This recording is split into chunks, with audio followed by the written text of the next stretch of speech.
On parle toujours des blockchains, de leur technologie, de la notion d'interopérabilité ou encore du DePIN, l'infrastructure décentralisée. Mais on parle assez peu des solutions qui font un petit peu de tout, c'est-à-dire qui sont capables de pouvoir proposer tant de l'infrastructure que de l'interopérabilité, que de la technologie des différentes blockchains.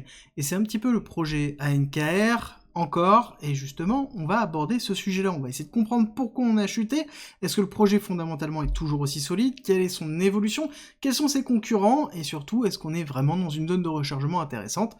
Et je vais répondre à ces questions. Bonjour, je suis Cryptoly, je suis entrepreneur, investisseur et trader crypto, et justement, on va essayer de synthétiser tout ça facilement. On va commencer par rappeler ce qu'est le projet encore et son token ANKR. C'est en fait un projet qui a pour but de mettre en place une infrastructure pour la blockchain et une infrastructure décentralisée.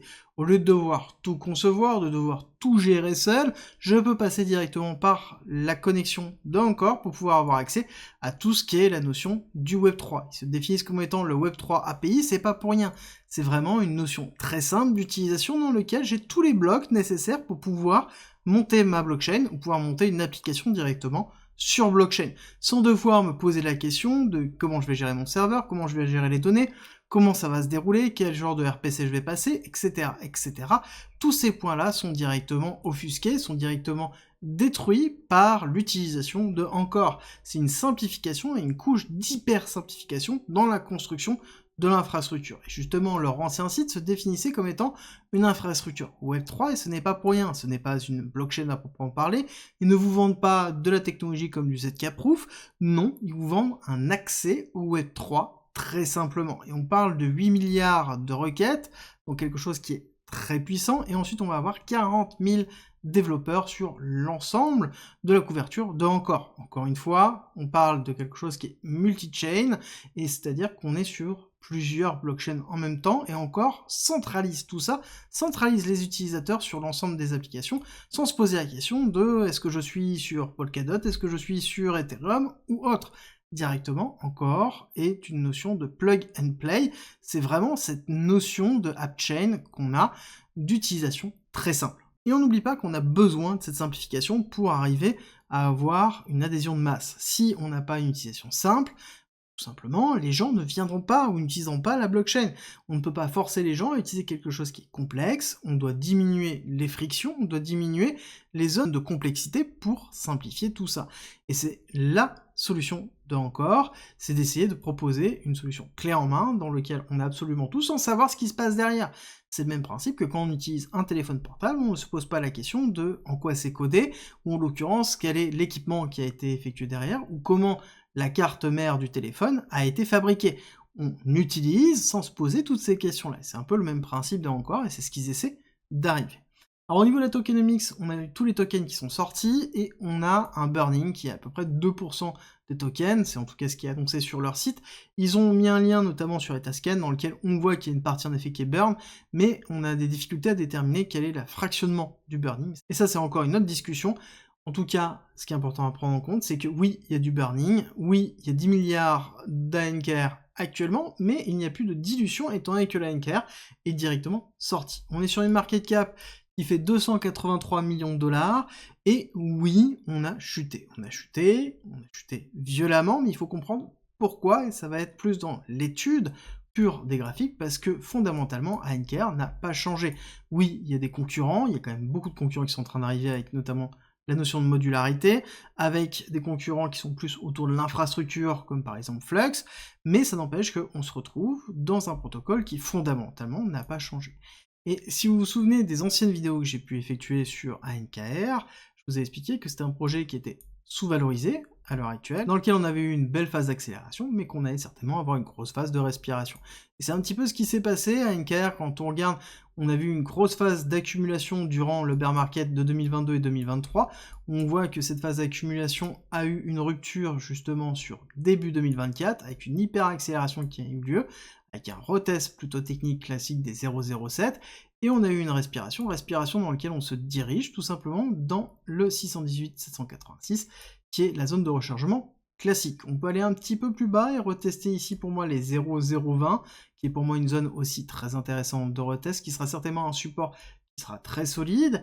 Et oui, ANKR, c'est compliqué parce que si jamais vous avez acheté dans la partie top, vous avez acheté sur quelque chose qui a déjà fait moins 60%. Donc c'est-à-dire quelqu'un qui a mis 10 000 $ sur un NKR, il lui reste que 4 000 $. C'est compliqué à vivre, et c'est pour ça qu'on voit ici une accélération baissière, c'est qu'on a cette phase de capitulation qui est très forte, des personnes qui sont arrivées sur la fin de l'accélération qu'on a pu connaître justement sur 2024, et on a la phase de capitulation. C'est exactement ce qu'on est en train de vivre là, on est en train de retester un très gros support, grosse zone de rechargement, et on a une petite zone en plus à 0,02. Mais c'est normal d'avoir cette phase de respiration, et surtout si on a fait all-in, ou encore une fois, si jamais on s'est trop exposé à ces types de projets. Encore une fois, il faut prendre en considération deux choses. C'est que, ANKR, c'est quelque chose qui est solide, l'offre est solide, mais à côté, c'est quelque chose qui est en petite market cap. On est dans une market cap qui est relativement faible, donc ça veut dire qu'on peut avoir une volatilité très grande. Et forcément, c'est exactement ce que l'on voit. On est sur un altcoin, petite market cap, donc ça veut dire grosse volatilité, et si on a des gros gains potentiels, on a aussi des gros risques potentiels, et c'est aussi ce que l'on retrouve au niveau d'ANKR.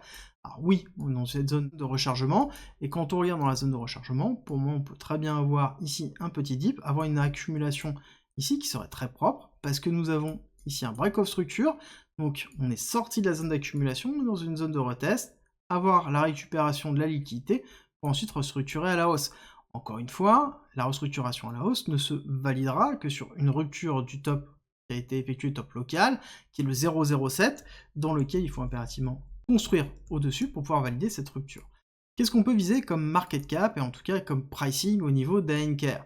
Déjà, ce qui est intéressant, c'est qu'on n'a plus du tout d'inflation. Donc ça veut dire qu'on est sur quelque chose qui est totalement sorti, qui nous permet de pouvoir nous projeter assez facilement sur une extension de Fibonacci en ayant une grande vague 2, en prenant en considération que le projet décolle réellement dans ce bull run. On pourrait aller chercher un premier target, les 0,25, la target 1,618, donc 0,36, et on pourrait aller chercher même beaucoup plus haut en frôlant les 0,5. Encore une fois, ça va dépendre principalement de l'évolution de la crypto en elle-même, et il faut se rattacher tout simplement au poids de la market cap. Actuellement, on est à 280 millions, on va dire 250 millions pour simplifier, c'est-à-dire que si on va dans les 30 centimes, on est sur 2,8 milliards. 2,8 milliards pour une market cap sur l'infrastructure pure technologique autour du Web3 et autour de la blockchain. C'est quelque chose qui n'est pas aberrant et qui est même plutôt dans la norme, et je pense qu'on peut aller chercher des éléments qui sont bien supérieurs. C'est pour ça que je dis qu'il y a une capacité de progression qui est très importante. Encore une fois, on fait attention, c'est toujours la gestion du risque. Oui, il y a du rendement, mais oui, il y a du risque. Parce que ça sous-entend qu'il faut que le narratif soit activé durant le bull run, il faut que derrière encore continuer à assurer, il faut qu'il y ait une communication autour, il ne faut pas qu'il y ait des phases de capitulation comme on a pu le voir. C'est un élément qui est très important, je vous en ai parlé il y a déjà plusieurs mois, quand on était dans cette partie-là, ici, de réaccumulation. On a déjà eu une belle accélération, maintenant on va se poser la question, est-ce qu'on va aller chercher beaucoup plus haut, est-ce qu'on est dans une zone de réaccumulation encore une fois, pour aller chercher des nouvelles targets encore plus haut? Oui, il y a un risque d'aller plus bas, c'est pour ça qu'il ne faut jamais faire all-in, surtout sur un altcoin, et jamais construire un portefeuille 100% altcoin, si on n'a pas conscience des risques que l'on encourt, et qu'on n'a pas déjà vécu un moins 60%, et qu'on n'est pas capable de pouvoir le vivre, parce que c'est exactement ce que l'on voit actuellement, et c'est ce qu'on ressent actuellement, et c'est ce que je vois aussi dans vos commentaires, c'est pour ça qu'il est très important de faire un rappel sur ça. Toujours privilégier votre risk management, toujours privilégier la cohérence du gain que vous avez par rapport au risque, et bien avoir conscience du risque que vous prenez, c'est le plus important maintenant. J'espère que cette vidéo vous a plu, si c'est le cas, n'oubliez pas, likez, partagez et abonnez-vous, et on se retrouve très vite pour une nouvelle vidéo.